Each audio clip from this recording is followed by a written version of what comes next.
Bonjour à vous qui vous êtes perdus au point de vouloir vous renseigner sur notre petite secte.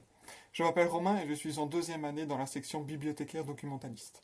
Je fais cette vidéo afin de pouvoir vous renseigner sur quelques débouchés qu'offre le diplôme que l'on obtient à la fin de ces études. Donc voici des timecodes que vous pouvez utiliser si jamais vous voulez directement vous rendre à un métier en particulier. On commence directement avec le métier le plus connu des métiers méconnus. Quand on parle de bibliothécaire, tout le monde voit ce que nous sommes. Une vieille dame derrière un comptoir qui bien souvent rentre chez elle lire en compagnie de ses chats. Mon portrait craché en quelque sorte.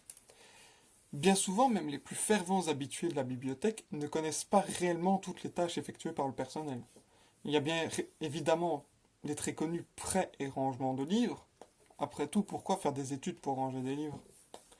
Mais avec le recul, comment cela se fait que lorsqu'on fait une recherche dans le catalogue d'une bibliothèque, on retrouve un livre et pourtant les termes utilisés ne se retrouvent ni dans le titre ni dans le résumé. Et d'ailleurs, comment cela se fait que le livre est apparu dans le catalogue? Et même, comment le bibliothécaire a retrouvé ce livre qui vous intéressait tout particulièrement, malgré les milliers qui trônent sur les étagères? Tout ça, c'est la face cachée du métier en bibliothèque, mais aussi en centre de documentation et autres sanctuaires dédiés à l'information. Pour ce qui est du lieu de travail des bibliothécaires, il peut bien évidemment travailler en bibliothèque publique, mais aussi en bibliothèque universitaire ou scolaire, ou en bibliothèque spécialisée, et même en ludothèque. Aussi, beaucoup de bibliothécaires jouent un rôle de médiateur numérique. En effet, en mettant à disposition des ordinateurs dans la bibliothèque, certaines personnes ont besoin d'un accompagnement pour apprendre à utiliser ce nouvel accès à l'information. Ensuite, si le bibliothécaire est lié à son établissement qu'est la bibliothèque, le documentaliste, quant à lui, est plus lié à la fonction qu'il exerce. Le documentaliste travaille en général pour une entreprise et s'occupe de la recherche, la collecte et la diffusion d'informations au sein même de cette entreprise. Le bibliothécaire et le documentaliste sont en quelque sorte les deux faces d'une même pièce. Les métiers sont très différents et pourtant les tâches quotidiennes effectuées sont très semblables. Les documents en bibliothèque seront en grande majorité des ouvrages de fiction, ainsi que des documentaires vulgarisant à peu près tous les domaines du savoir. À l'opposé, les centres de documentation s'occupent uniquement d'ouvrages documentaires sur un sujet particulier de la connaissance, et d'un niveau destiné à des professionnels de ce sujet. Le documentaliste peut travailler partout où on a besoin de gérer une grande quantité d'informations et de pouvoir la retrouver facilement. Il peut donc travailler en bibliothèque gouvernementale, par exemple à la région wallonne, à l'État fédéral ou même à l'Union européenne, en musée archéologique, d'art, de sciences naturelles, de jeux vidéo aussi. Un cabinet d'avocat, dans une banque, dans les hôpitaux. sont autant d'endroits où l'on peut travailler en tant que documentaliste. Parlons maintenant du métier d'archiviste. Il est lui aussi un métier dont on pense tout connaître alors qu'on ne le connaît pas vraiment.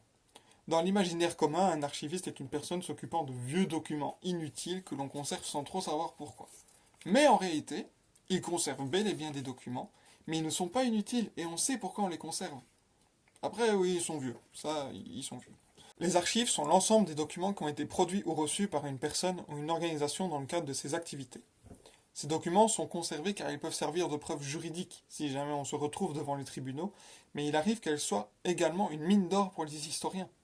Et oui, contrairement à ce qu'on pourrait croire, les archives sont aussi mises à la disposition du public. D'où l'importance de la gestion documentaire dont s'occupe l'archiviste. L'archiviste assure aussi d'une bonne conservation des documents, par exemple en empêchant les petites bêtes d'aller grignoter les livres. Le vilain rat de bibliothèque. Comme le documentaliste, l'archiviste peut trouver du travail un peu partout. Alors je ne vous refais pas la liste. Pour terminer, je vais vous parler d'un métier dont vous n'avez très certainement jamais entendu parler. Celui de Records Manager, ou gestionnaire des documents d'activité en français. C'est un métier assez semblable à celui d'archiviste, car il est lui aussi chargé de conserver les documents produits et reçus dans le cadre d'une activité d'une organisation. Mais lui n'est chargé que des documents qui sont une preuve juridique. Par exemple, il est important, si un de vos employés attaque l'institution en justice, d'avoir conservé dans un bon état tous les documents concernant cet employé. Il y a peut-être dans ces documents la preuve qui prouvera l'innocence de l'organisation. Le Records Manager s'assure donc de garantir l'authenticité, l'intégrité, la fiabilité et l'exploitabilité des documents. Record Management étant une vision un peu différente de l'archivistique classique, les lieux où il peut travailler sont identiques à celui de l'archiviste. Voilà, c'est ici que se termine ma vidéo. J'espère que vous en avez appris plus sur les métiers que vous pouvez exercer avec un diplôme de bibliothécaire documentaliste. Il y en a d'autres, mais je me suis limité aux 4 principaux que l'on voit en cours. Et j'espère que peut-être je vous verrai, vous aussi, dans nos cours. Au revoir.